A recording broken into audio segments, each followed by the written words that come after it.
Good evening, fellow students, Hofstra faculty, and Hofstra guests. My name is Will Davis, president of the Xi Psi chapter of Alpha Phi Alpha Fraternity Incorporated and a member of the class of 2020.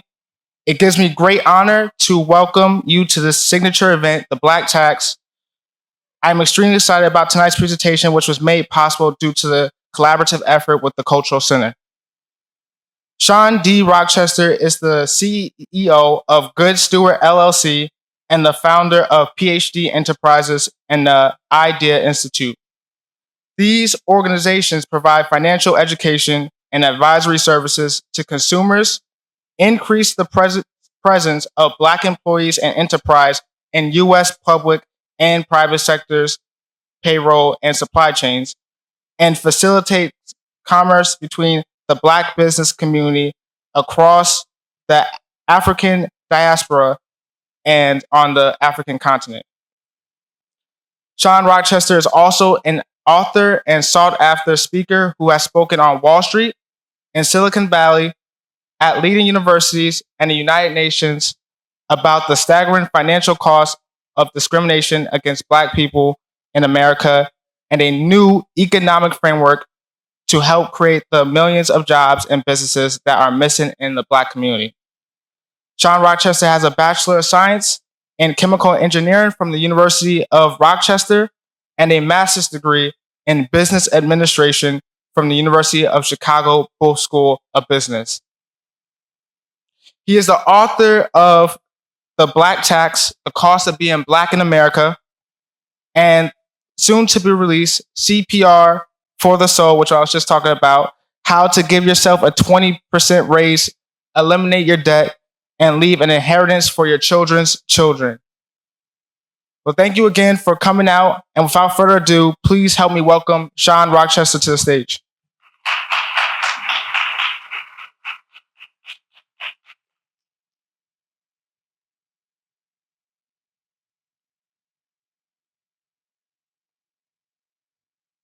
Thank you for that wonderful introduction. Thank you guys for being here this evening. I think it says a lot about you as individuals and as a group. I'm very excited to spend this evening with you. So my name is Shawn Rochester, and I've written this book called The Black Tax, The Cost of Being Black in America. And in the book, I talk about the financial cost of discrimination against Black people. Now, normally when we talk about discrimination, we talk about it from the perspective of the injustice or the immorality associated with it. I wanted to look at things a little differently. I wanted to look at what is the financial cost associated with it. And more importantly, what does research say that those costs are? So the book's broken into three parts. The first part talks about what I call the present Black tax, the financial impact of discrimination in markets that are critical to wealth accumulation in general and African Americans in particular. So we're talking about real estate, we're talking about automotive, the financing and insurance that go along with that. We're talking about online commerce and the job search, high-end careers, capital raising for businesses, etc. The second part of the book, I talk about the historical cost of discrimination, where I do a look back from the time of slavery up until the present. And in the third portion of the book, I kind of summarize where we are economically and then propose a framework that can help to address these issues. This framework is called PhD, and PhD stands for Purchase, Hire, and Deposit in ways that create jobs and create businesses and expand businesses in the Black community. Why is this of particular importance? Because one, we're missing about 6 million jobs across the broader Black community in America. We're missing about 1.4 million businesses with employees. So while there are about 2.6 million Black businesses in the country, only about 4% of those businesses, about 109,000, actually have employees. And that 4% drives almost 70% of all revenues that's driven by Black enterprise and employ almost 1 million people. So those businesses are super critical. And we only have about 109,000 of them, and we're missing about 1.4 million. And then collectively, our collective balance sheets, we're missing about or over $8 trillion of net worth. These are massive problems, right? And as the case with massive problems, it's really important that we get like a lot of people at the table to work on them. But what we will often notice is that it's very difficult to work with folks who A, don't see the problem, or B, think you're the problem. If you would only fix you, then we would be great, right? And I'm sure we've heard these platitudes. You know, Black folks are really just not trying hard enough. And quite frankly, that has more to do with getting ahead than anything that's associated with discrimination. You know, 6 in 10 Americans believe that over that. You may have heard that, you know, Black folks have the same opportunities or even better, quite frankly, than anybody else to get ahead. Another 6 in 10 Americans believe that. Or you may have heard, listen, quite frankly, Black people use racism as an excuse for failure. The failure is mine. I refuse to take responsibilities for my actions, and I wind up blaming everybody else. I'm not the only person who's been discriminated against. We're not the only people who've had a difficult time in the country, but other people have managed to progress in substantial ways, and we haven't. 7 in 10 Americans believe that. Now, the challenge with this is if this is the thinking, then that thinking is going to be reflected in the strategies and the programs that are put in place to address major economic issues within our communities. And as always, really effective problem solving requires 2 really critical things. The first is empathy, the ability to put yourself in someone else's shoes to understand their path and how they got there. And the other portion is understanding, which is using knowledge and information and facts in effective ways to uplift your fellow man. And one of the things that's easy to observe is that these are 2 things that seem to be in short supply in this day and age. I wanted to share a quote with you from Albert Einstein. And he said this in an address that he did to the National Urban League in 1946. And he said, listen, we must make every effort to ensure that the past injustice, violence, and economic discrimination, that is the Black tax, will be made known to the people. The taboo, let's not talk about it, must be broken. So in that spirit, let's talk about it. And the portion of it that I want to address tonight is this. How is it that after 400 years, over 40 million African Americans only own about 2% of US wealth? Either we are colossally and consistently inept, or there is something else happening in the environment that we need to take a closer look at. So we're going to take a closer look at that environment. So the first thing we're going to need to do is kind of go back in time, go back to the time of slavery. We won't go into detail about what transpired. There's been tombs written on that. But what we're going to do is look at things from an economic perspective, right? One of the first things I want you to understand is that slavery, by definition, is a 100% tax on your labor. It means that nothing that you produce is yours. You are not even yours. Now, there's many things that we could never price or value from that time. You could never price or value what it is to be a woman and to never have control over your body over the entirety of your life. You could never price what it is to be a man and to be unable to protect your spouse or your daughter or your mother, so on and so forth. or to ever be able to reap the fruits of your labor. But one of the things that you can value is the cost of the labor extracted from those people over 250 years, about a quarter of a millennia, millions of people. And economists have tried to do that. Some put the number at up to 24 trillion. Others put it as high as 97 trillion. Let's say that the truth is somewhere in the middle. We could be talking about as high as $50 trillion, right? It's a massive number. It's an extraordinary number. And even if you've never seen that number before, you're taking time to digest it, that's not the only thing that we can price from that period. Because if we kind of fast forward to 1860, you've got 4 million people in bondage. They are the most liquid asset in the country. They represent 50% of all value in the South. And if you're old, there's a price. And if you're young, there's a price. And if you're able-bodied, there's a price. And if you're not, there's a price. And if you're male or female, there's a price. And people were traded on open markets. So if you look at what is the value of those folks, it turns out that the value is so large that economists say you have to measure it in terms of GDP, national income, or net wealth. That's how large it is. So if you look at it from a net wealth standpoint, we're talking about 15.5 trillion.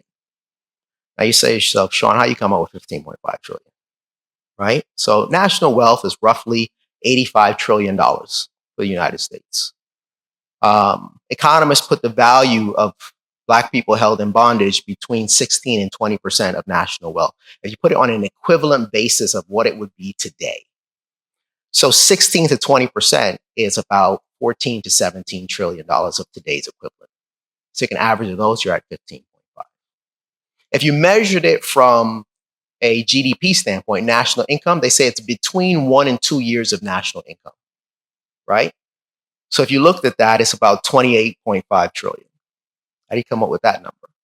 Well, national income is about 19 trillion a year. So you're talking about between 19 and 38 trillion. If you take an average between the two, you're at 28.5. So if you value it from a net income standpoint, you're close to 16. If you look at it from a net income standpoint, you're close to 29. If you look at it from a wealth standpoint, it's almost 16.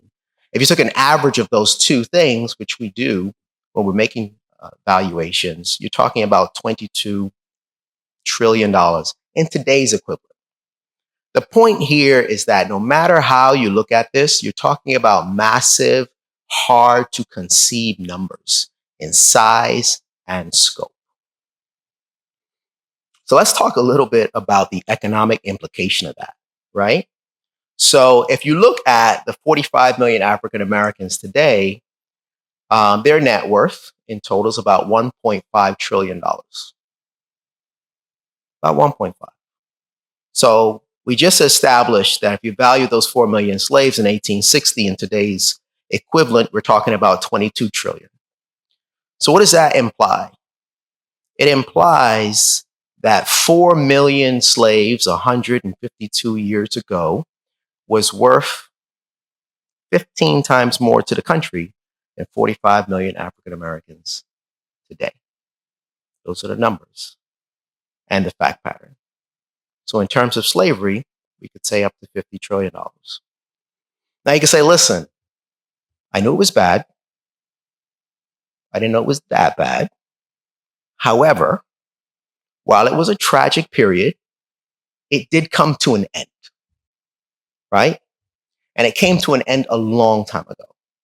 And there's been plenty of time since then to accumulate resources, right? So, you can't pin it all on that period. You could say, yeah, I hear what you're saying. Let's talk about that a little bit, right? Because what we have to remember is that people were emancipated. They left bondage with no capital, no resources. In 1870, African Americans owned about 0.17% of US wealth. It's effectively nothing, right? Now, there was some talk about providing land, right? And a mule. That's the 40 acres and a mule. We all heard about that, right? That, of course, never happened. there is something that did happen that's called the Homestead Act. And we're going to kind of look at those two things real quick and kind of talk about the implication of it. So if you think about 40 acres and a mule, a great question to ask is, well, what would that be worth today? Right? So you got 4 million people in bondage. You're talking about 40 acres and a mule. Quick math puts that at 160 million acres, right? It's really hard to conceive what that is. I once looked at some land with a group of friends, about 400 acres. 400 acres, you need to go up in a helicopter. 160 million, hard to conceive, right? If you think about what would that be worth today, well, like the average price of an acre is, it's between $3,000, $20, and it can go as high as $6,350, which means on the high end, that's about $1 trillion. That's what that would be worth in today's equivalent. And it'll be generating about $90 billion a year. You can check all these numbers, right? So substantial. On the one hand, it's substantial, right? On the other hand, it's only about 2% of what was actually extracted from those people and their forefathers. And not even 2% as startup resources was allowed to happen. But there is something that actually did happen, right? In 1862, Congress passed this law, the Homestead Act. And because of this law, they would proceed to distribute about 246 million acres to 1.5 million white families, right? So if you looked at that from the same kind of valuation methodology, you're talking about $1.6 trillion in total, or the equivalent of about $1 million a family on the high end. Now listen, I'm all about hard work and bootstraps, but $1 million, them a hella bootstraps, right? So how did it work? The way it worked was this. People had the opportunity to claim, maybe up to 160 acres. And if you were able to claim it and you stayed on it for 5 years, that's the stead part of the homestead, right? Then you could take possession of it after the 5 years. Now, here's something else to note. So that means, you could be an immigrant coming from another country. You have a chance to claim this land. And if you did, you took possession of it after 5 years. But the other thing that happened after 5 years is you could naturalize as a citizen. That's about how long it took. So you could come here literally with nothing but the shirt on your back. And in 5 years, be in an extraordinary financial position. Now, researchers say that there are about up to 93 million white Americans are direct beneficiaries of this. Direct beneficiaries, not tertiary, not secondary, not kind of, sort of, some way related, direct of a massive, government giveaway, right? So in terms of the potential of land that would have been distributed, you're talking about on the high end, about $1 trillion that was denied, right? But at the same time, $1.6 trillion worth of value was distributed. Important to know. So if we fast forward a couple of years from 1860, we get to the point where you have the Civil War is happening and then has happened. And the context is this, the Southern economy is devastated, right? The global cotton market is devastated. The land confiscated in the Civil War from the South by the North is given back to them. And they have a massive demand for cheap, abundant labor. I'm going to pause there because I just fast forward through like a lot of really important stuff, right? But I'm going to just highlight a couple really key things for you to understand. So the global cotton market is a big deal. It's the first global industry. It's the equivalent of oil today, right? Slaves in the South in bondage people produced that cotton. That cotton represented 61% of exports from the US. And it was 80% of the global cotton market. You just can't beat free labor. There are about 20 million people around the world employed in that industry in some way or form. About 1 million of those lose their jobs with the Civil War and the emancipation of these people. It's a big deal. It affects India and Egypt and Russia and Japan and Europe, and all kinds of different places. And the world's crying out like, what is America going to do to put her newly freed people back to work? It's a huge issue. And the solution for that is this thing called Jim Crow. Now, Jim Crow is an amazingly nondescript name for something. It's kind of like the Shawn Rochester period. Dun, dun, dun, right? So what is the Jim Crow period? The Jim Crow is basically a system of laws and customs that are reinforced with an extraordinary level of violence to impose a 100% tax on a sharecropper's labor. I know what you're thinking. Shawn, you sound a little hyperbolic. 100% tax on these people's labor. I know they were poor, but they had something. I'm like, listen, I hear you. I hear you. I'll let you decide if it's 100% tax, right? We'll keep going. So what's sharecropping and how does it work? Basically, those large, mega plantations were broken into smaller lots. Black families would then settle on those lots. They would agree to plant and cultivate cash crops. At the end of the season, they would bring those crops to market, and then they would share in a portion of the crops, right? So sharecropping. Here's a challenge. It was an actual contract, the terms and conditions of which were set by the small white farmer. Something that's very important to remember is that these people have effectively no wealth, and that the crop does not come tomorrow. The crop comes at the end of the season or at the end of the year. And between now and then, that white farmer has got to provide you with the seeds and the tools and the fertilizer and your clothes and your food and your housing, everything for that entire year at rates as high as 70% per annum. And in some cases, if you fell ill and could not do your work, they could outsource it to someone else and then charge it to you.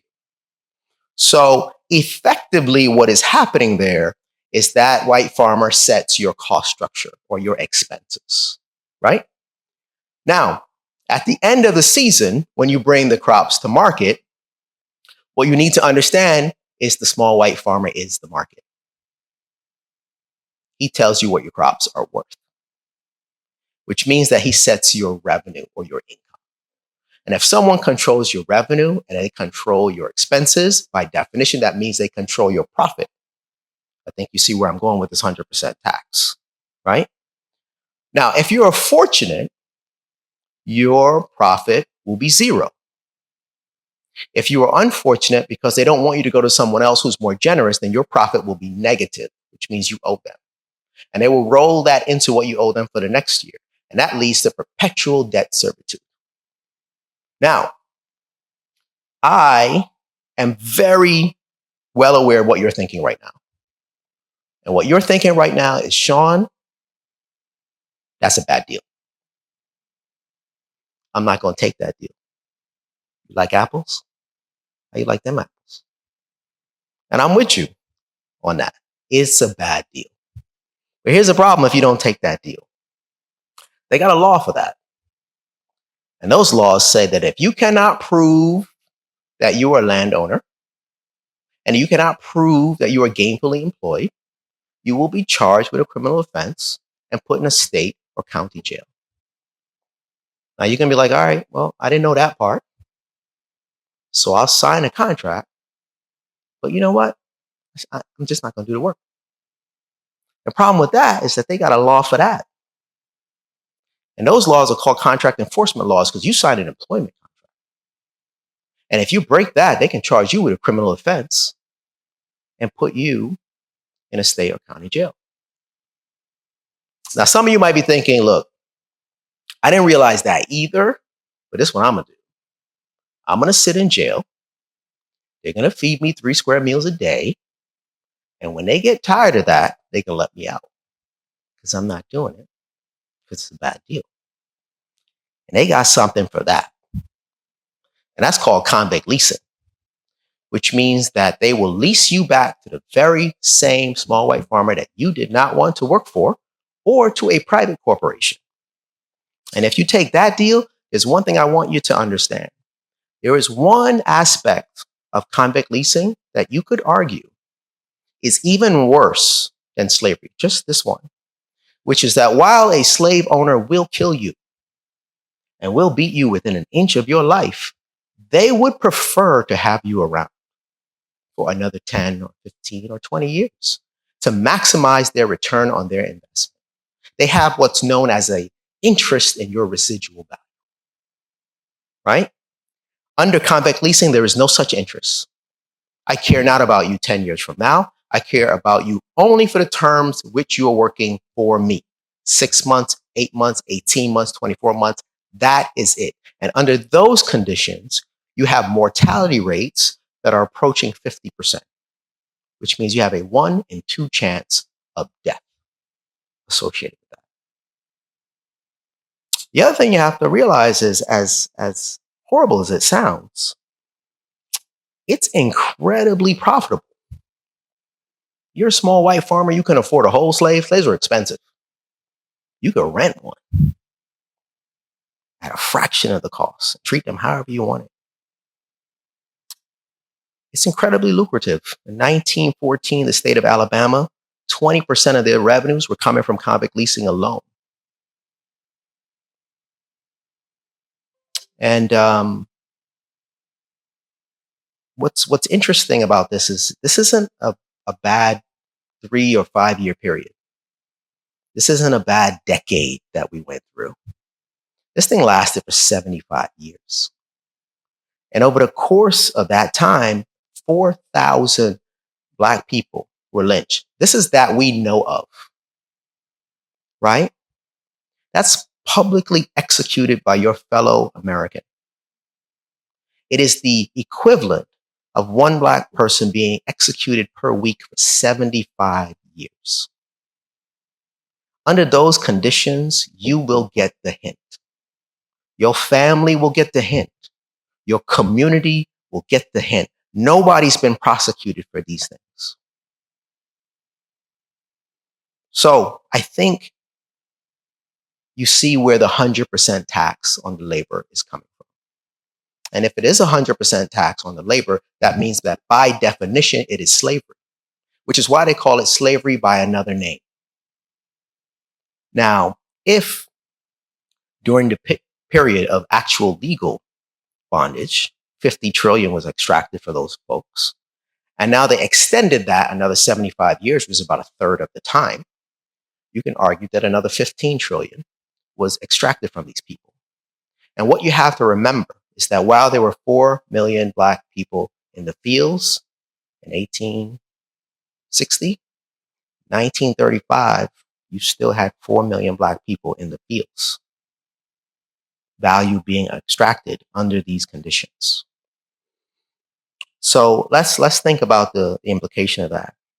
That means that upon emancipation, the white slaveholding power structure lost $22 trillion, equivalent to today's dollars, gone.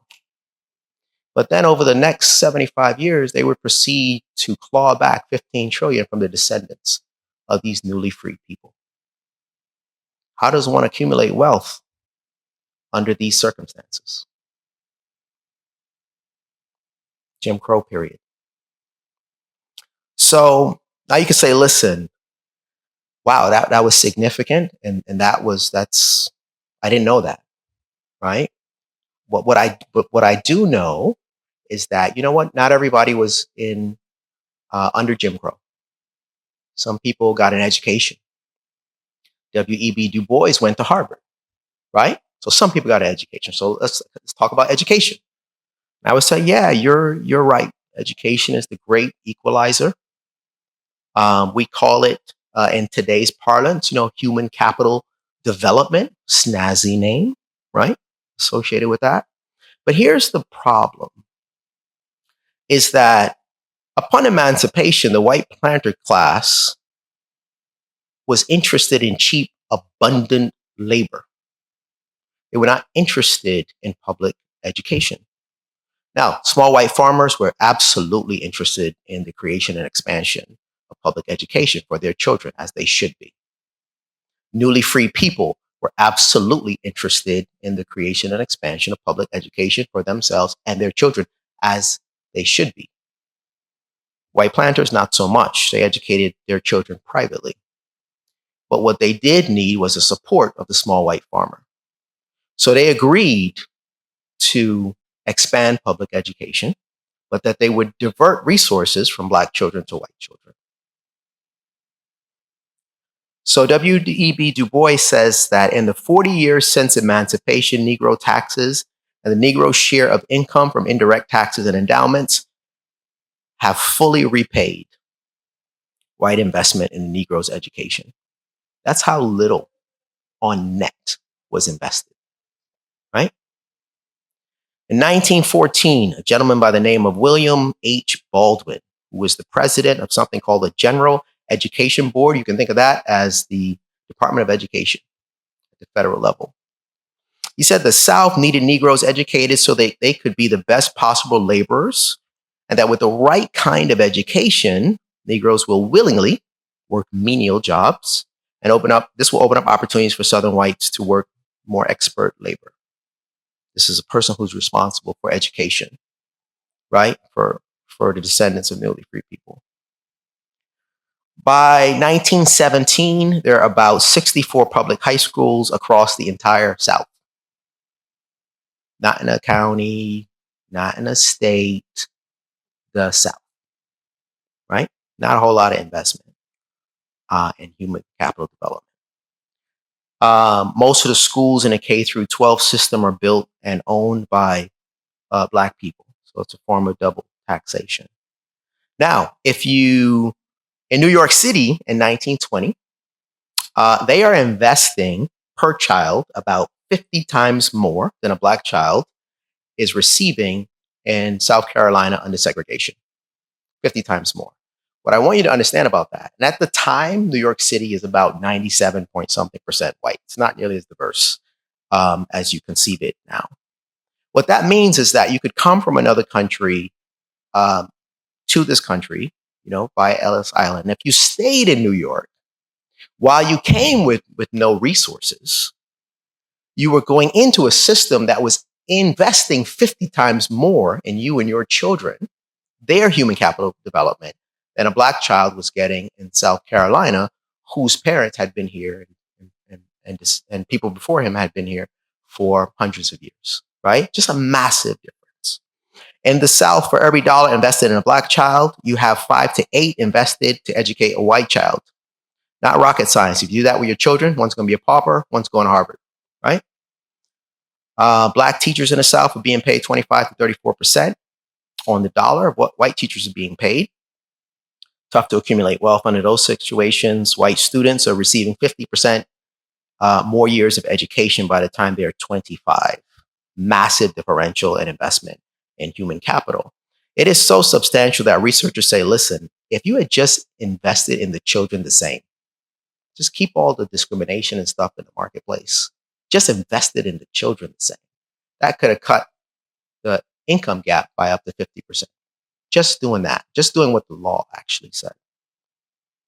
So when you start talking about this happening across millions of children for up to 90 years, in a generation, you're talking about over $600 billion of financial impact.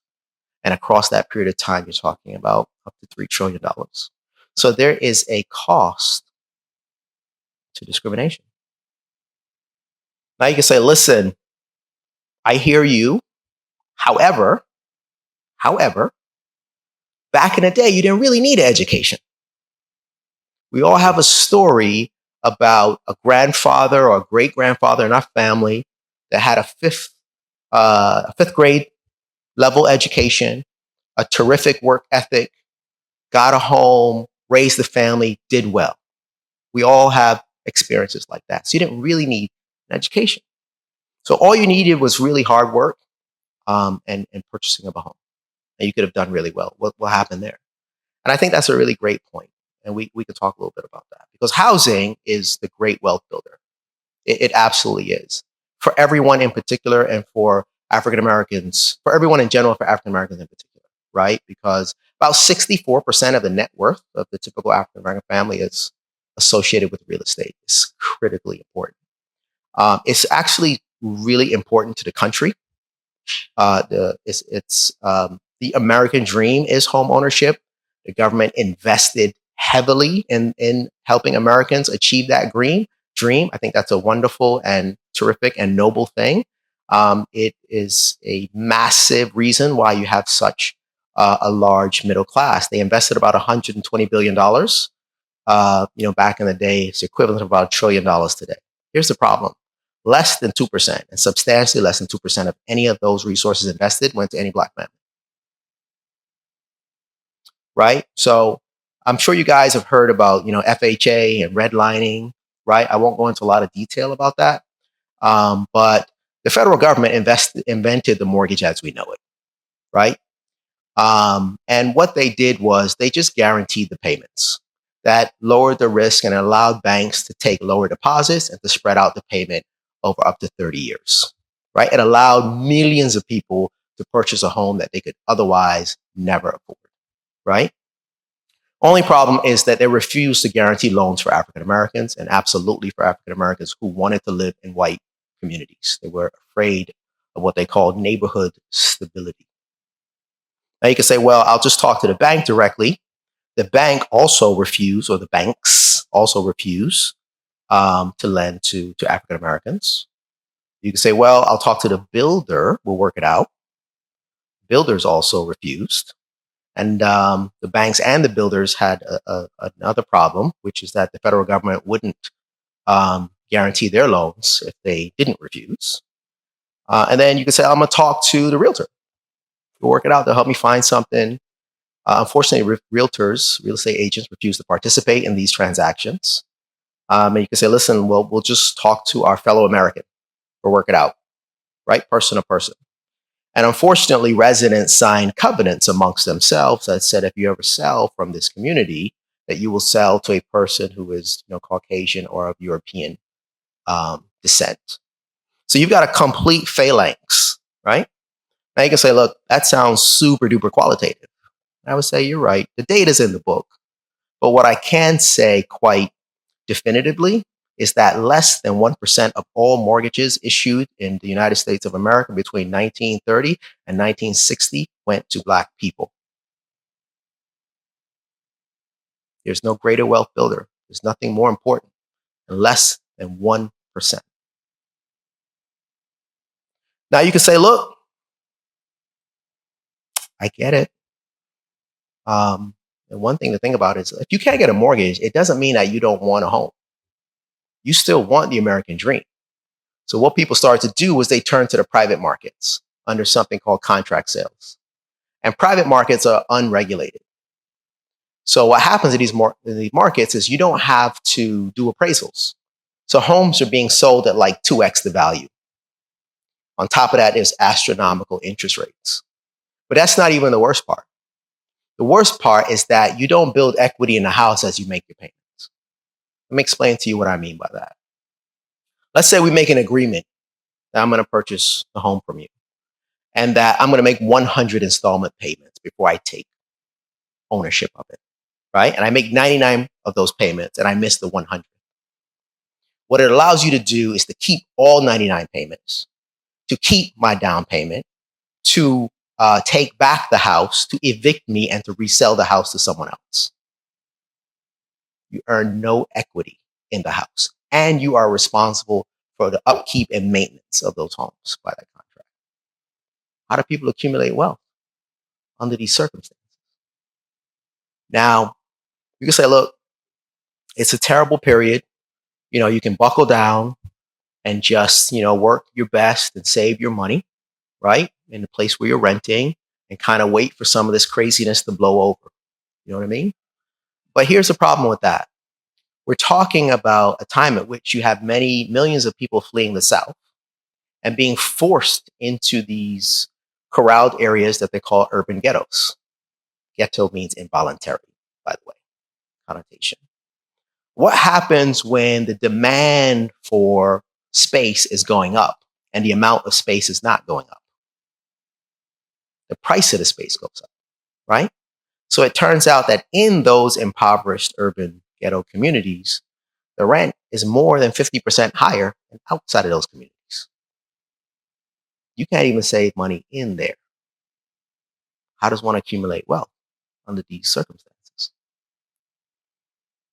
And if you say, look, just work hard, economists have looked at labor market discrimination, and some have put that number at 1.6 trillion. Those are 1983 dollars. If you look at today's equivalent, you're talking about over $4 trillion.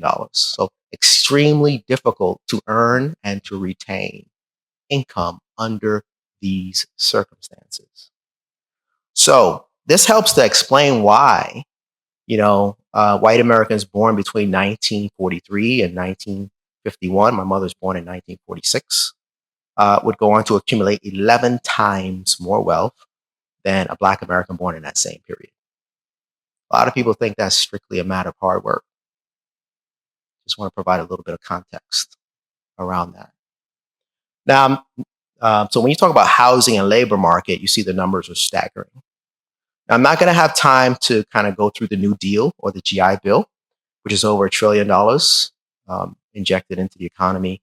I won't have time to talk about the interstate highway investment, which is pushing over $6 billion in today's equivalent, right? And they ran many of these highways through Black communities, by the way, thriving Black communities. And I won't have enough time to talk about kind of post-civil rights till now.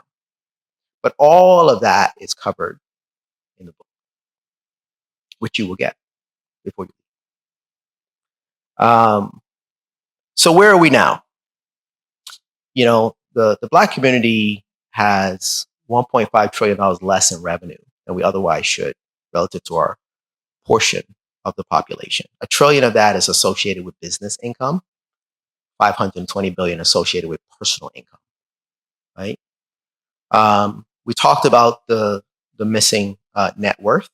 We talked about the 6 million jobs and 1.4 million businesses with employees that are missing. Get a sense of how it's been difficult to invest in those things. And we're trapped in this thing that I call like a 2% economic framework. Now, when I was doing research for the book, this number 2% kept coming up again and again and again and again. And it turned out that in areas really critical to wealth accumulation, we seem to be hovering around 2% representation. So less than 2% of corporate supply chain spend is spent on Black enterprise. Less than 2% of government supply chain spend is spent on Black enterprise. Less than 2% of African American spend, right? So we do a horrible job of spending money on our own businesses.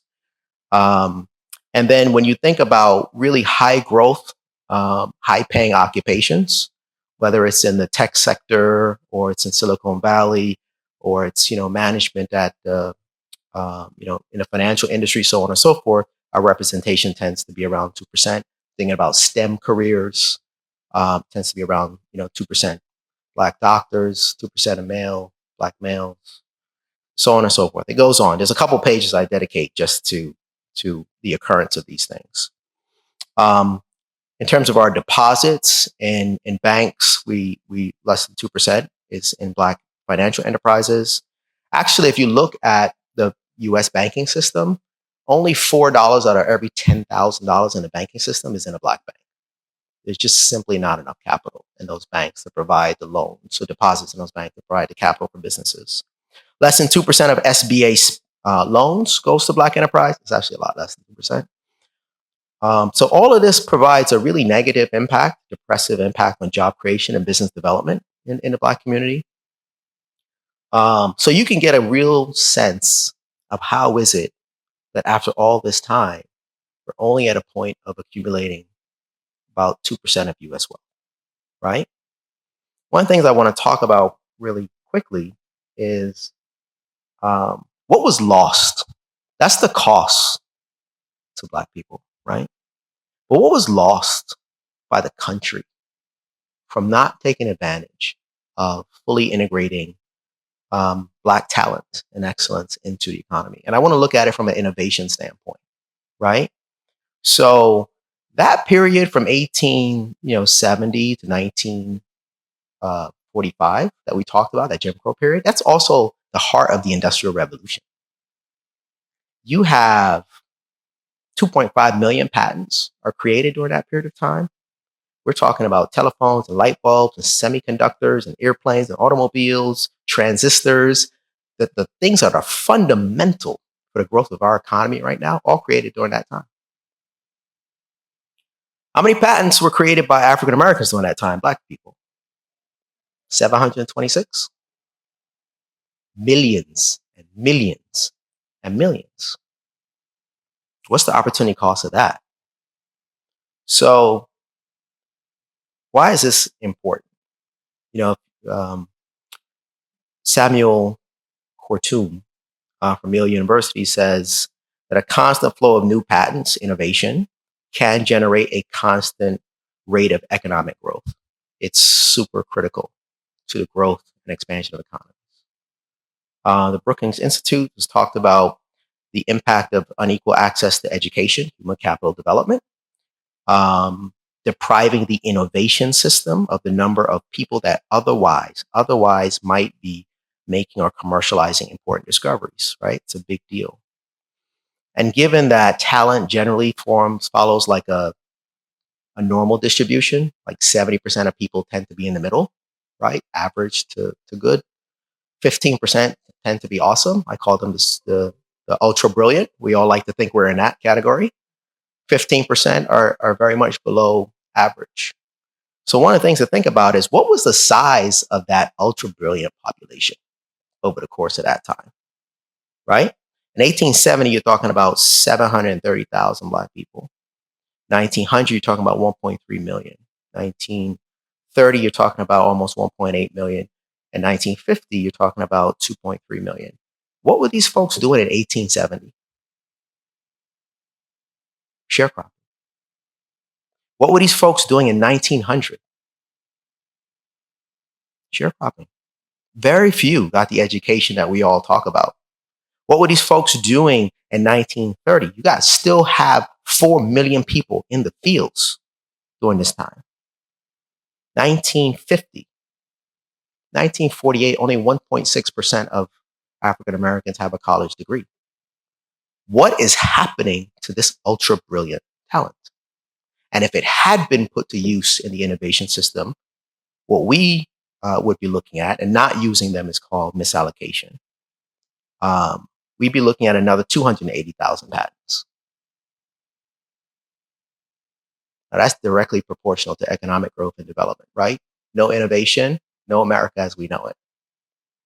You're talking about over $2 trillion in national income that we don't have now, year over year. You're talking about over $9 trillion in net worth that we don't have now. Now, a researcher from Michigan State University, did a really interesting study. She asked this, I thought was a profound question, which is, what would have happened to innovation if white Americans had experienced the level of trauma that Black Americans experienced during that Jim Crow period? It's a really profound question. And her research says that 40% of the patents would have never been created. You don't do discoveries in trauma. You need time and space to focus on stuff like that, right? 40% of the patents, that's 1 million patents. Which of these things would be infected by that? Telephones and light bulbs and photocopiers, and movies and transistors and so on and so forth. What would be the economic impact in terms of revenue? You're talking about over $7 trillion of revenue for the country at risk, and over $30 trillion in net wealth, right? Having talented people involved in the innovation process is super critical. That's why all you guys are here. You're going to be working on that in some way, shape, or form, right? And we're all going to be the better for it. So, the point that I wanted to make there is that the costs are substantial. It's just not a matter of people not working hard, right? I want us to have some context. This isn't Hollywood where you parachute in. If it were you would have had some kind of different outcome. That's not how it was designed to work. And there's not just costs to African Americans, which were massive and hard to conceive. There's also costs to the whole country for what was done and continues to be done. And I'll kind of, end with this quote, which was from, it was given at the United Nations by Emperor Haile Selassie in 1963. He said the basis for racial discrimination has been economic, right? And it's with economics that these evils will be overcome, right? So with that said, let's kind of stop here and talk about what some of the economic solutions could be and answer some of your questions. Thank you very much.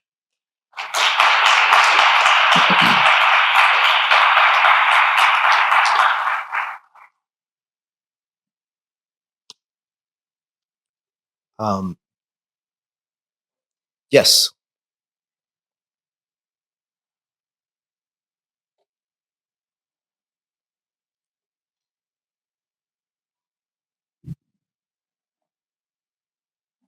Fred Davis, class of 81 here at Hofstra University, also a member of Alpha Phi Alpha Fraternity Incorporated.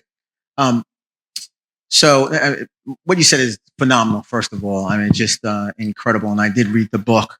Do you believe in wealth redistribution so that what had happened to the Black community can at least in portion be rectified? And if you do, in what way should that happen? So the question is, do you believe in wealth distribution? Right. And in the impact that it will have, and in what way should it be done? That's a profound question, right?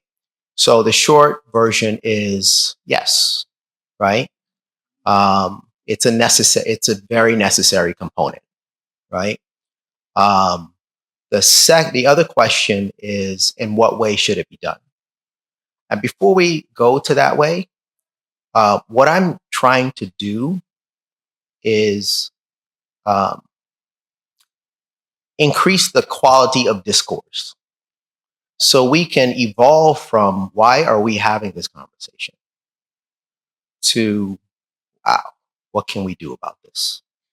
Then we can start to talk about the most effective ways to address this, right? So let me talk about a couple different things in speaking to this question. What I propose and advocate as the immediate start now solution is this framework that I call PhD, right? And PhD is very simple. It stands for purchase, hire, deposit in ways that create jobs and businesses in the Black community. And I'll tell you why I say Black community specifically, right? So when you start talking about purchase, that component of it, that's what we spend as consumers. And we have full discretion over that. And if you start with just African Americans, we do a particularly poor job of doing business with our own enterprises, right?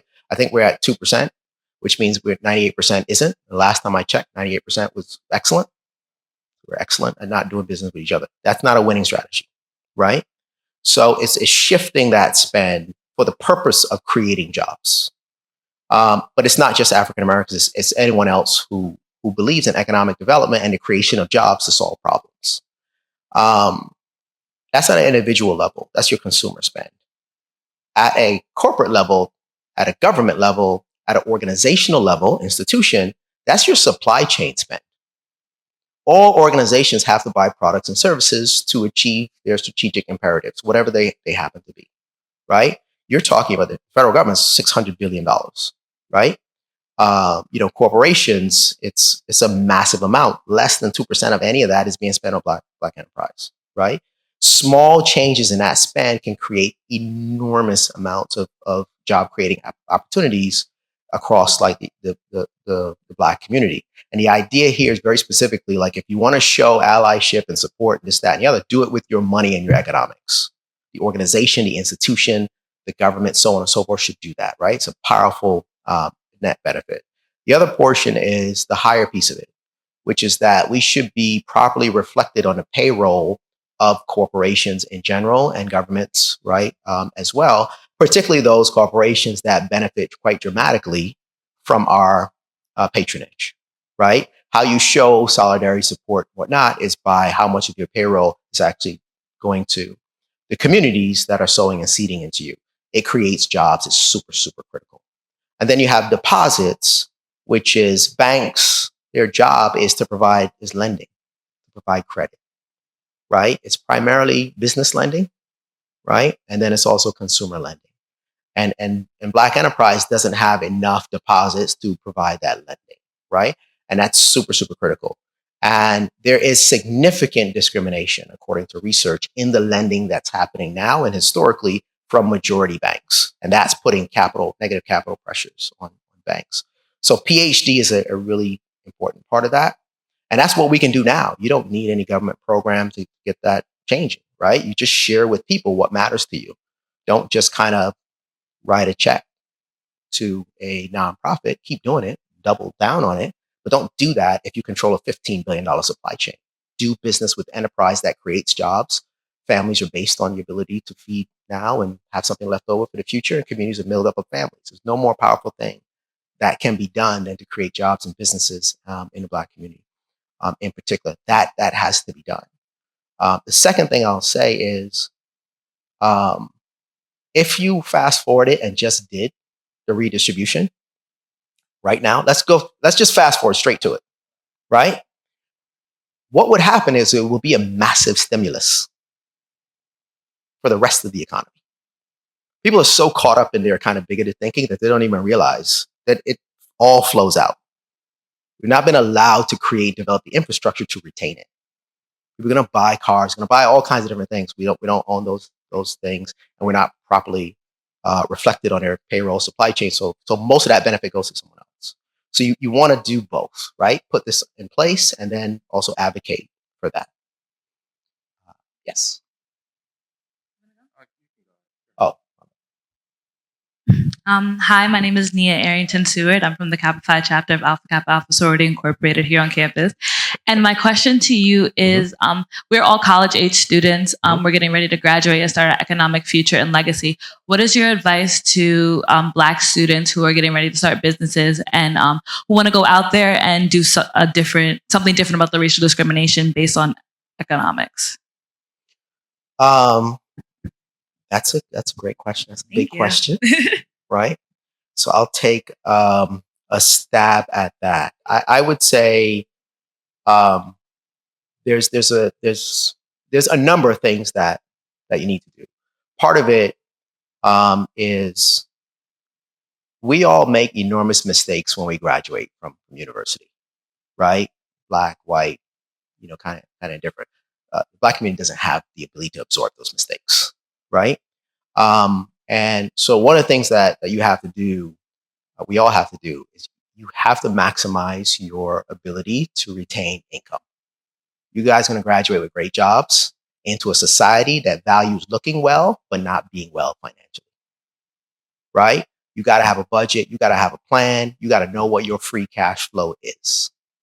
And then you've got to allocate that cash flow in ways that increases the assets that you have and puts you in a maximum position to maximize the resources that you will have when you retire. 56% of entrepreneurs are self-funding, right? Like, this is what I'm trying to explain to people, right? And so we don't have these generational things coming.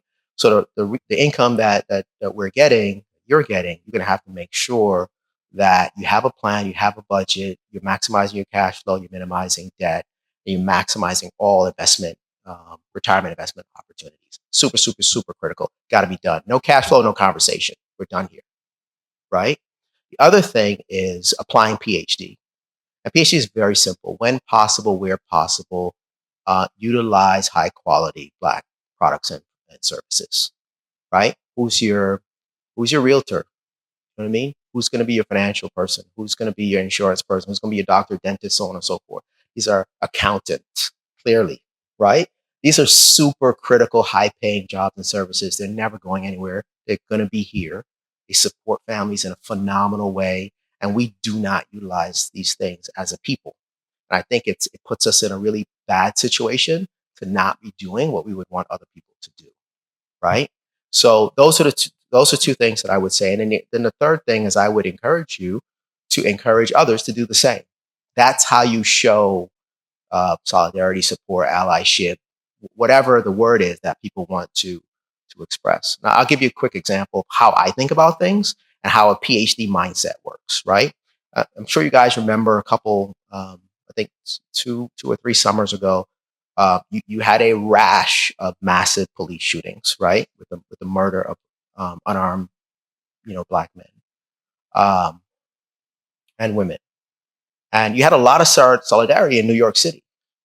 I think you had like 25,000 people marching up and down like Fifth Avenue. It was a beautiful thing, like arm in arm. It was a wonderful thing to behold. You know what I'm saying?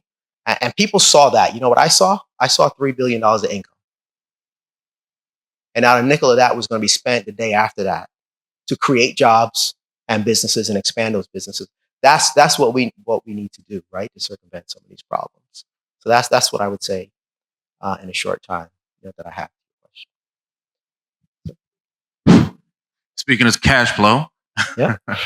actually, first and foremost, thank you for the Brothers of Zion chapter for having this event and having you share, brother Rochester, and Thank you. onward and upward for those brothers that are in the room. Um, Speaking of cash flow, I've been in insurance and financial services for the past 18 years. Mhm. And I get a lot of opposition because I believe that insurance, specifically permanent insurance, is a cornerstone for building wealth, Mhm. especially as a way to close the racial wealth gap that exists. Mhm. So when you talk about PhD, I'm totally, I'm totally open to that, and I'm looking forward to reading the book. But when it comes to insurance products and that as a solution, potential solution to close the gap, I get a lot of opposition. Buy term and invest the rest. What are your thoughts around that in terms of building wealth through insurance products? Yeah. So I won't get into the specifics, right, of term kind of versus permanent. I'll just talk about insurance in general, right? Insurance is what I call the "what if I don't make it" plan, right? Because what I talked about was putting together a plan where you will be here in the future, right? And that you will be able to leave a financial legacy for your children. But insurance is a super critical part of that, which is what if I don't make it for whatever reasons? That needs to be in place. Many people do not have that in place. That's just an education that needs to happen. It's what I call personal financial management. This stuff isn't taught in schools. It's not taught in our churches. It's not taught in like K through 12, right? And because of a lot of historical trauma, financial trauma that we've been through, we don't have a critical mass of that knowledge and information in our families and communities to be able to pass it on. So you do need to have a specific investment in helping people understand the importance of these things, right? So that's the insurance in general. The secondary issue that you have to be concerned with and cognizant of is that I didn't talk about it in this presentation. I talk about it in the book, right? Which is the bias levels in America extremely high against African Americans, right? And you can look at the studies from Harvard, Stanford, Chicago, all this kind of stuff, right? It goes from high to really high. And African Americans have that same bias against ourselves, right? So if you look at like the unconscious bias, it's almost 8 and 10, like 75-ish%, right? Which is a significant problem. We have that bias against ourselves. So the other problem is, and our bias tends to show up in commerce. We'll help each other in all kinds of different ways, but we don't really do business with each other, right? You'll sit in church next to this person and you'll do business with everyone else. And that's also part of what's kind of going in the mix, right? And one of the things that I want to encourage and address is if we want to solve these big problems, let's do it economically, and let's do it by facilitating business and commerce. And you and others like you should be part of the pool of service providers that we are using and that we're looking at that we're not doing, right? And we could talk like I've run all kinds of calculations on a bunch of different things. I could tell you how many jobs would be created if we use Black realtors, plus all of the support professionals that go along with the closing process is actually quite significant. And that's got to be a super important part of the process, right? So it doesn't get into like, the one product versus another, right? But many people don't even have it. And many people think of stuff like 401ks and retirement vehicles as an expense, right? Like that's a a must-have, right? So there's an education process that has to go along with it. Yes. Dear brother, please stay still. I know this brother. I actually brought him into the chapter. My name is Alan Best. I'm actually an alumni here, 1995. I am a brother of Alpha Phi Alpha Fraternity Incorporated. Brother, thank you very much for taking your time out and bringing this information to us today. Thank you. One thing that you had up there was the Homestead Act. Yeah. And you stated that if every family could have gotten back $1 million, then we can actually overcome this past discrimination that we had. Am I correct? Well, what I stated was the equivalent value in today's dollars of those distributions per family was the equivalent of $1 million. That's a hell of a start.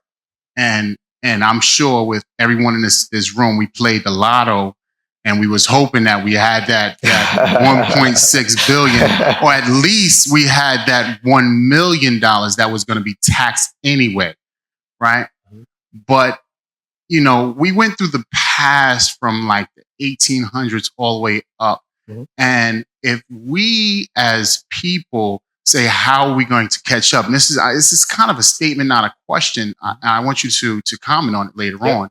But if we actually look at ourselves as the past that will be helping the future, how can we take and say, well, how can we make that child or that family have that $1 million? And I believe that brother right there has the answer through life insurance. Something that if, for God forsake, you go or you have a child, you know, I'm going to let him, because we had the conversation. I know you know what I'm going to, but if you have a child and as soon as that child is born and has a social security number, you get him a whole life insurance.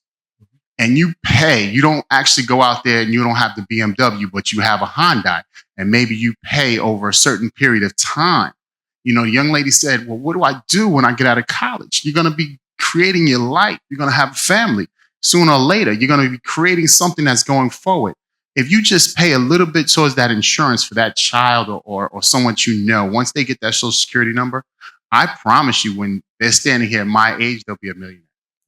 You know, through that insurance that they have, that whole life insurance that they have. And it goes into the factor of you can take money off of that and you can pay for their education if you know, and without anyone dying. Without anyone dying. We haven't even talked about the qualities of life of death, where they'll actually receive another $1 million on top of that. You know, they can be multi-millionaires if you die or if they die, you know, regardless of the factor. You know, this is something that I looked at the Homestead Act and I said, well, this can actually catch us up. And if people knew about this, it could kind of catch us up to where it has to be. You know, I did it in the late years and I did it for my children. And I'm not saying that they're millionaires. They're not. Far from it, because I told you I did it in the late years. But if I decided to have another child tomorrow, that child will be a millionaire by the time they're 21 through insurance and no taxes. How do you feel about that, brother? I'm a proponent of both and all of the above. I don't think there's a silver bullet.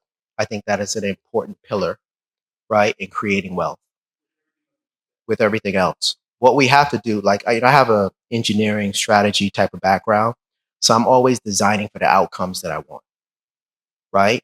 So you gotta put something together to get to that outcome. And you have to understand like the frame that's happening here, right? So if you start thinking like between ages of 25 and 55, prime working age, 35%, up until 2014, a Black male earned zero income. Somebody has to fund that, right?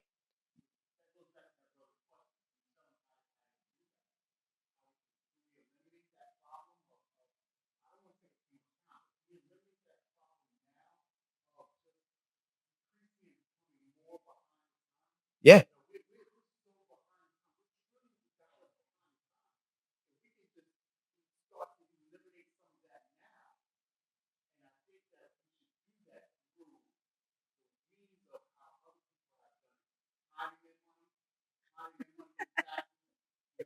Right.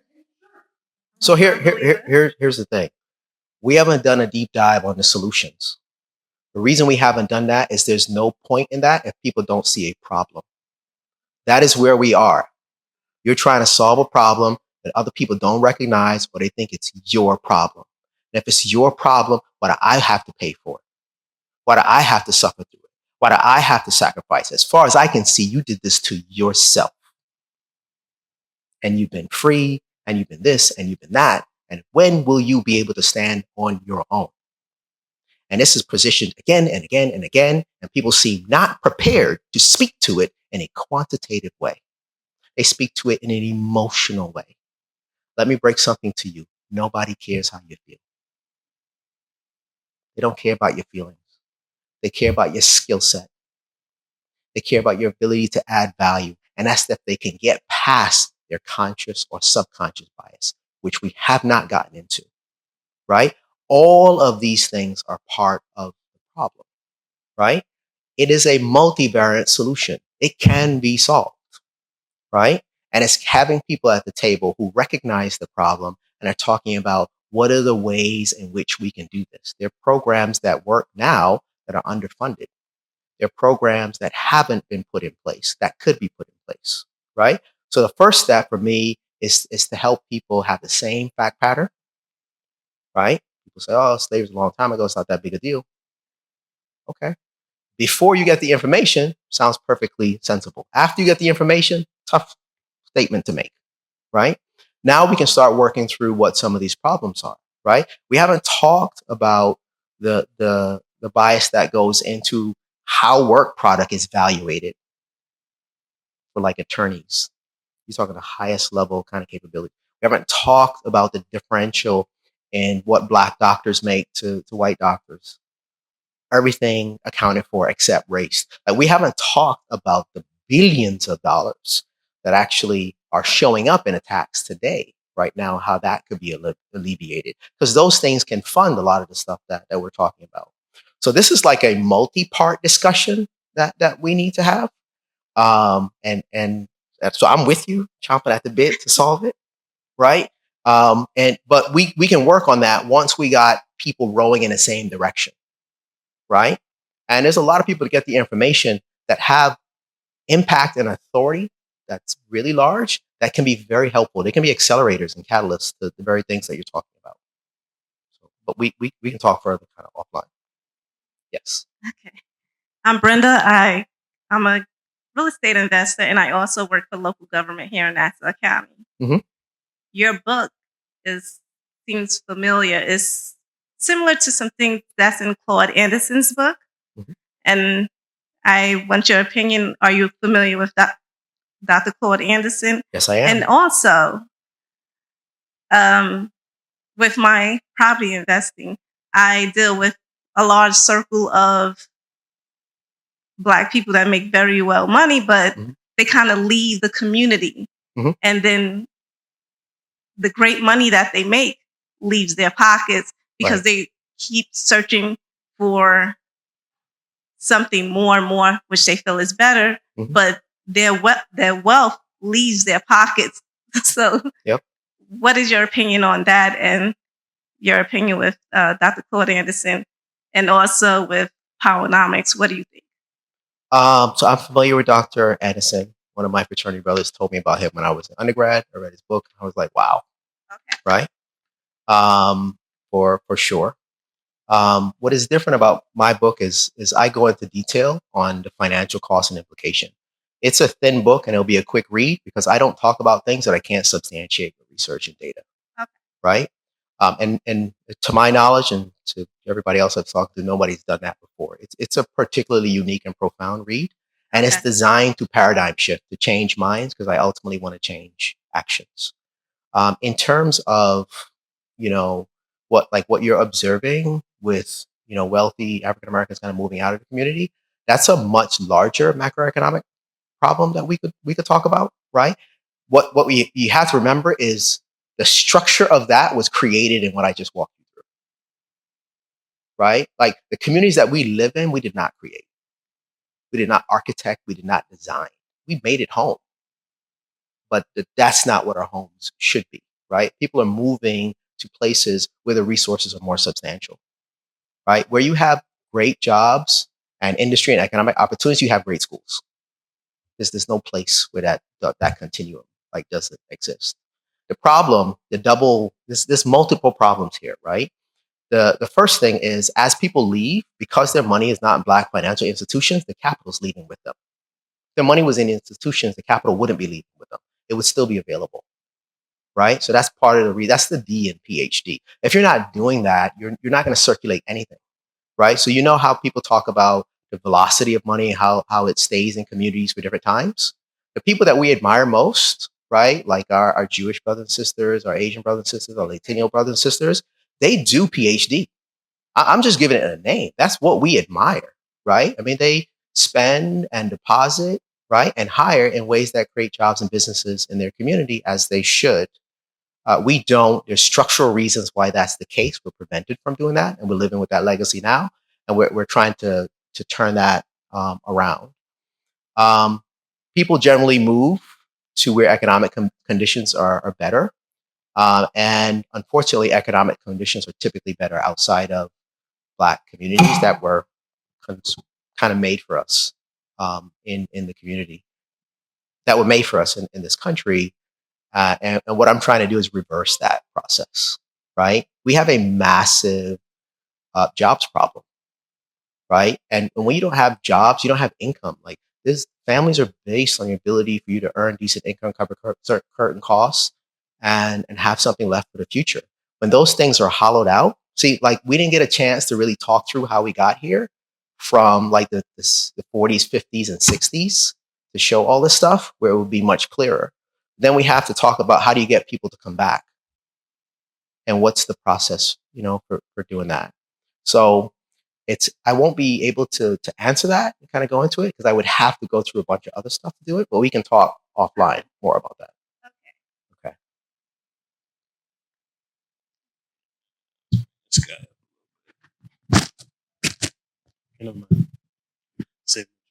How you doing? My name is Andrew. I learned a lot today. Thank you. I didn't expect to learn so much. No offense, but I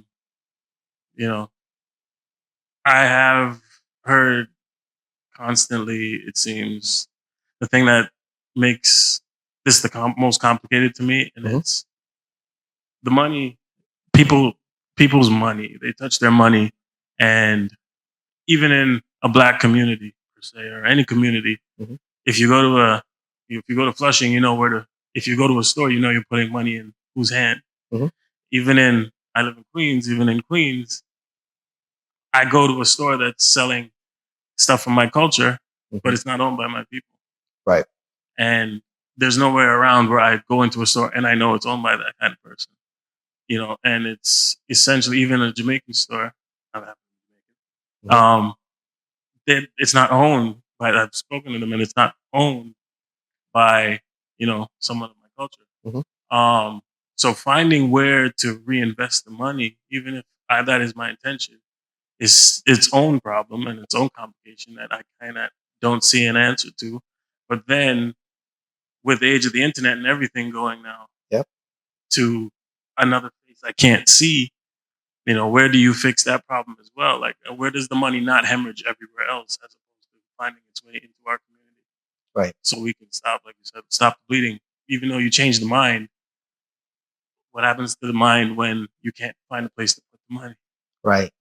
I would sum that into what do I do now? I get it. Right. You're like, I get it. I got it. I want to do what you're saying. How do I do it? Because these businesses and enterprises, so on and so forth, are not around. They're providing services, but they're not owned by us, right? So again, I go back to this like PhD framework. Part of what we all need to be aware of is that African Americans have well over $100 billion deposited in banks across the country. Very little of that is in Black financial institutions who tend to lend to African Americans in a far less discriminatory framework. So the moving of your deposits into these institutions to capitalize them to provide the loan. You need money to start a business, right? Now, studies have been done that say that the current Black businesses, the current ones right now, require up to about $9 trillion of additional credit. That is what they're saying that they needed and they're not getting, right? And almost 8 out of 10 of them say that if they had access to credit, they would hire. So moving a small portion of our money into those banks could provide the capital to be able to lend to far more businesses so they can actually have the resources to start the businesses that you're looking for. We can do that. Our friends, allies, corporations, companies, so on and so forth can do that. It's a critical step, right? The other piece of what I think you talked about was identifying where these businesses are. And there's a lot of people working on that, right? You've got, the Buy Black communities, and they're trying to utilize social media and the digital age to identify where all these businesses are so that we can spend on them. And that needs to be done as well. So here's the thing I want us to start, right? We're not trying to boil the ocean, and we're not trying to eat the whole elephant today. You got to start with, when possible, where possible, what can I do? And the first thing that we can do is the resources that we control, when possible, where possible, use Black talent. You increase demand for them. My goal is to increase demand where they're oversubscribed and they have to hire, right? Every job affects a family, every family affects a community, so on and so forth. It has to start there. We cannot, as a people, be asking all these questions and maintain a 98% non-spend on our own businesses. That's a non-starter, right? So where you buy your car, when you get your car, matters. You have total control over doing that. I buy my car from a Black dealer. Dealers have terrific jobs. It's a really critical, important thing, right? I try to use, Black realtors. I don't want to pay any of these fees, but I have to. I try to make sure that families are eating if that's the case. Doctors, dentists, so on and so forth, right? These are things that we have, control over that we should try to do. Just had to buy braces for the kids. I don't want to spend money on braces, right? They're really expensive. I looked across my whole state. I didn't know where, there was like a Black orthodontist. I had no idea, but I did a back of the envelope and I figured we're probably spending about $1.6 billion on that. Think about how many businesses that are not existing, right? How many families, communities, churches, so on and so forth that are not there. So let's just, we take it, one step at a time, which is, what do we do with our own resources? And then how do we encourage others to do it? And how do we show institutions and corporations that this is the way to do it? Don't just put us in a commercial. Make sure we're on your supply chain. Make sure that we're on your payroll. Make sure you're putting money in our institutions. Everything else is just symbolic and it's a shiny object. We got to be careful of shiny objects.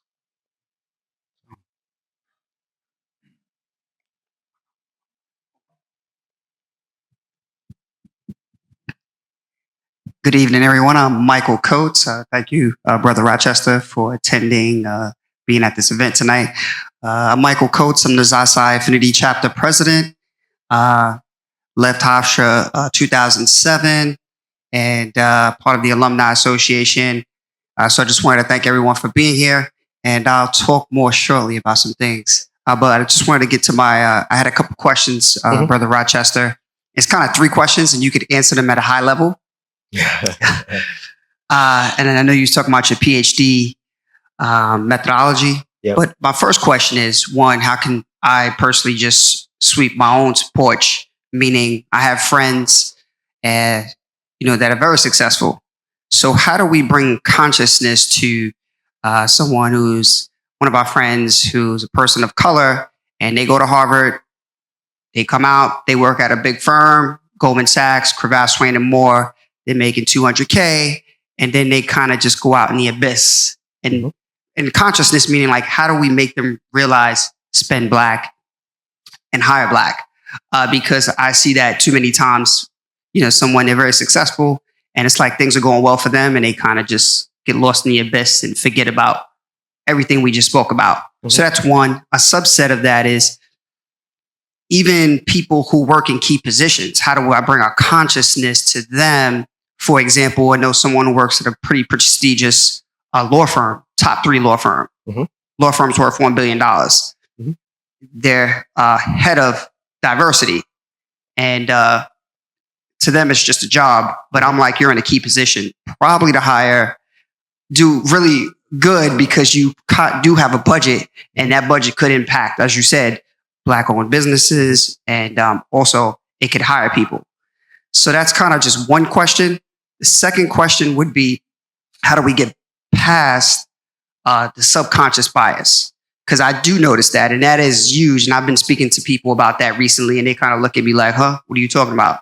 And I'm like, it's real, because when you get support, for example, we did a run, and the run was, it was to raise, scholarship funds for people of color, especially here at Hofstra University. And, we knock on the door saying, hey, listen, brothers and sisters, we need your support. And then they don't show up to the degree that we expect. And then there are some other organizations that we did very little promotion to, and they came out, and I was just like, wow, we can't even get our own people out. It's kind of sad. It's very sad, because, you've been promoting to them, and they just don't show up. The third question, totally unrelated to question 1 and 2, is the supply spending. I noticed I work at Mitchell Titus, which is the largest minority-owned accounting firm in the country. And, I always read these glamorous articles that say, hey, Coca-Cola spent $2 billion in minority supply chain and MWBE companies. And I'm like, okay, what companies? The article never really breaks down how that spend is.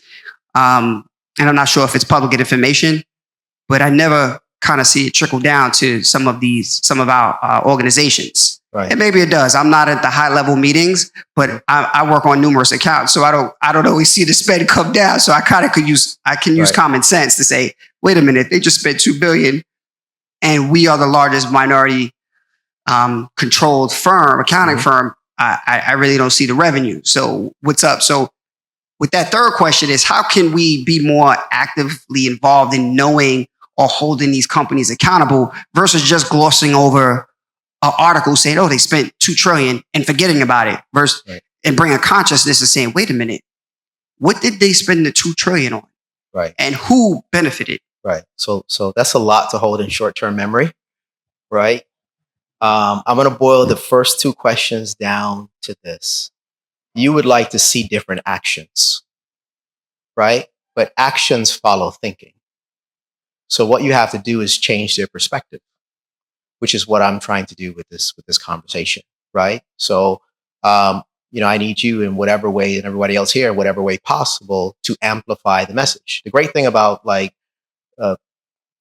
me and being an author is, like, people buy many copies of this, buy like 10, 20 copies of it, and they give it to everybody, right? Very few authors can say that kind of thing, because they're like, just read this first, and then let's kind of talk. Again, you want people to see a problem that they don't see. First, just recognize that they don't see it, right? And now work on, how do you get them to see it? How do you have the conversation? How do you get them in the room? Because they don't see a problem, right? So, and having dialogues, having these conversations, I'll be happy to come in and talk to them. I talk to all kinds of different people, and the response generally is, people didn't know this stuff. How are they going to know it? You get the same curriculum as everybody else. It's not in it. You go to church, maybe you do, or house of worship someplace, right? It's not in it. It's not in K through 12. It's not there. It's not something that is kind of socialized in our community. So people don't know, but they know a lot of stuff, other things that they're told. And they believe that. And you got to have a counterbalance. So how do you amplify the message? How do you buy the book, share it, right? Share the talks. You know what I mean? Book clubs, organizations, so on and so forth, because we keep asking people to have conversations on race. What kind of conversation are you going to have when you have the uneducated talking to the ill-informed? You need the same level of fact pattern to talk about it, so people can have understanding and empathy, and then they will start to act differently. Or at least you will identify the ones that are interested in acting differently. The other question that you're talking about, the minority spend, is a bigger discussion. Firstly, you said MWB minority. And one of the things that I say everywhere that I go is that minority does not mean Black. I need to be 100% clear on that. Minority does not mean Black, right? Now, let me give you some examples of this.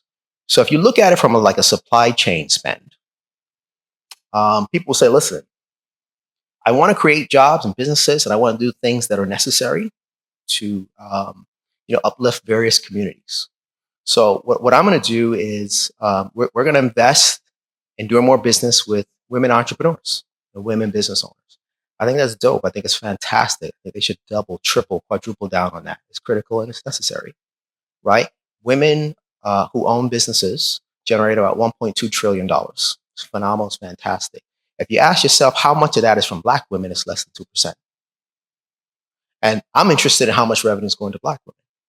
So what that means is for every $100 you invest in that, it's not into the $99 that a sister would see it. That's why you really have to be specific, right? Even in the language that we use, minority and diversity and inclusion and these things are generally euphemisms for not white male. You know what's important to understand? When you say not white male, you're talking about 90% of people on planet Earth. It's incredibly non-specific. How do you address specific problems in the least specific way possible?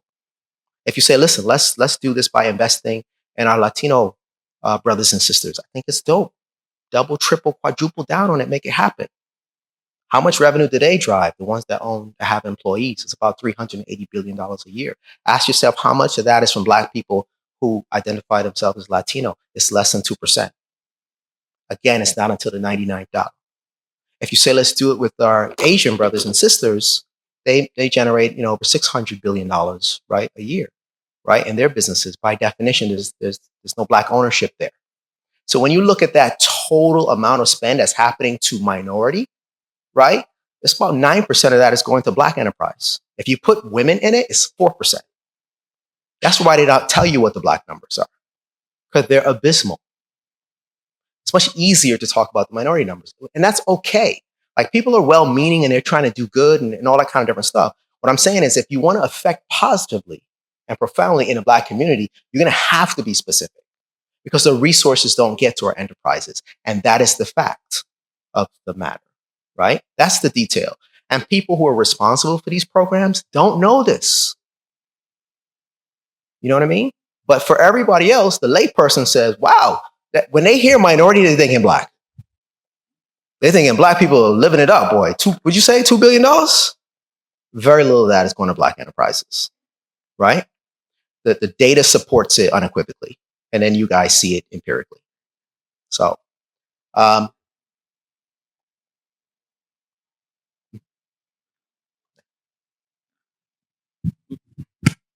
okay. First, thank you for a very powerful presentation. That was thank you. Really quite good. I've been arguing your basic thesis, the basic tenets of your presentation for years with people of one political persuasion or another, mm-hmm. and you get depending upon whether people are a little bit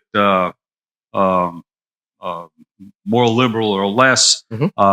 A basic sympathy towards, yes, we ought to do something, or maybe a little bit less. So at one time or another, maybe that might have been affirmative action or something of that nature. Mm-hmm.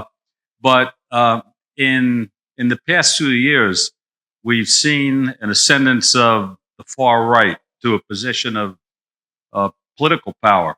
Mm-hmm.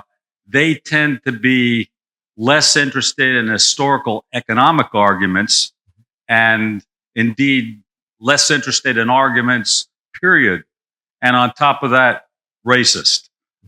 So you get this kind of a situation, whereas for the last 40, 50 years, there's been, to one extent or another, a basic sympathy as to, yes, we need to do something. Now there's a hardening on the part of the political power structure to almost, we want to do nothing, and maybe we even want to go backwards. Mm-hmm. So how does your basic approach change to what you're putting forward here in this kind of a situation? The approach doesn't change, because the aim is to expose people to really important information and context that they can juxtapose with their decision making. There are some people who have chosen to be impervious to facts and information. I don't spend my time on those people, right? Because for every moment that I'm spending with them, I'm not spending a moment on someone who's interested and open and having, an important dialogue. What we have to remember that while that group is small, they're extremely well capitalized. And in a capitalist society, small groups can have a really big impact. But the other thing is that there is a lot of sympathy to their positions, right? Explicit and implicit sympathies. A lot of people feel like, Black folks in particular, minorities in general, and Latinos coming to the country are living high on the hog. And they've been living that way for a long, long time. And it's gotta come to an end. They, from their perspective, their home that their grandfather bought, they did that strictly with hard work. Government subsidization doesn't even come into that. Not possible to put down 100% on that home, 70% on that home, or 50% on that home if the government didn't underwrite that, right? They're not even aware of that, anything else of that narrative. How would they be? Most people generally are not. Like, my goal is to affect people that are open to discussion and conversation to say, wow, I never knew that. Because it does really affect a lot of people. It doesn't have to affect everyone. That's the beauty of this. You don't need everyone. And we're not trying to boil the ocean here. We're trying to move with the people who are interested in moving now, to give them some context and perspective, right? Because they can say, okay, how can I do it as an individual? How can I do it with my company? 60% of small businesses are 50% of all people employed, right? In America. That's vast. That's dominated by white Americans, right? 60% of all small businesses owned by white Americans have 0 Black employees. Not one. Right? You can affect a lot of change if people say, okay, I see the problem and I want, in my small way, to be able to impact that. So if I can do that by hiring this company or that company, hey, I need the service anyway, I'll do that. As opposed to, that company is unqualified and you're forcing me to do it. It's just a different kind of perspective, but I'm not interested in spending time with the intransigent, right? It's just, you'll burn out all your energy, right? Doing that. Let's work with the people who are interested in moving now and who are open to conversation, who are open to data, who are open to context. You can't say the environment doesn't matter. You can't say it's because people are lazy. You can't say it's because it was a long time ago. You can't say any of those things in the face of that information. And for the people for whom that matters, let's work with them and figure out how we can make a really good impact. That's my thought. I just want to say thank you for your presentation. Thank you. Before I came in, I definitely knew nothing about the subject, and you've definitely changed my mind about it. That's just what I want to say, first of all. Thank you. Second thing I wanted to ask was, in your presentation, you stated that Europeans who immigrated and came through Ellis Island, more capital was invested in them through their education than Black Americans. Absolutely. However, my question is, what would it have been like for a Black immigrant who immigrated at that time? Would there be more money invested into their education than a Black American? So they circumvented that through the immigration laws. They had laws that were extraordinarily, they would limit the number of people who could immigrate to the country by a percentage of the folks that were currently here, foreign-born folks that were currently here. So if you think how many Ghanaians were here in the early 1900s, not many.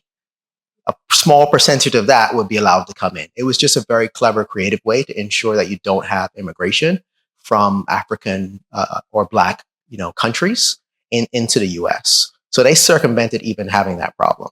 And if they came in to New York City and they were allowed to go to those schools, they would presumably get better education. But you also have to understand that the level of explicit, hostile animosity towards, people were still being killed, right? Back in those days, the Bronx Zoo, you ever know the Bronx Zoo, had Black people on display in the zoo during those times.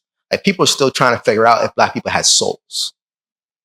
There's a reason why we don't kind of talk about this stuff, and a lot of that thinking is what affected people's ability to come together, work together, live together, play together, do all the kind of things that we could have otherwise have done, you know, and it's unpacking some of that stuff is what we have to do now. Thank you very much. Thank you very much. Is that that's the last question? All right. All right. Thank you again, everyone. Again, I'm Michael Coates. I'm the Xi Psi Affinity Chapter President. Thank you for attending today, and thank you for your powerful delivery and information. Brother Shawn Rochester, we greatly appreciate it. It was dynamite, and definitely going to echo everything we learned today to the people that we see, hopefully, the people to our left, the people to our right, and most importantly, the people in our family, because that's where it starts. You definitely want to start with your own porch first, and then hopefully it spreads like wildfire. At this time, I would like to give an award to Brother Shawn Rochester for your dedication and contributions to our community. Will make a difference. Thank you for being a part of our legacy today and tomorrow. Thank you on behalf of Xi Psi Chapter. We want to give you this award, everyone.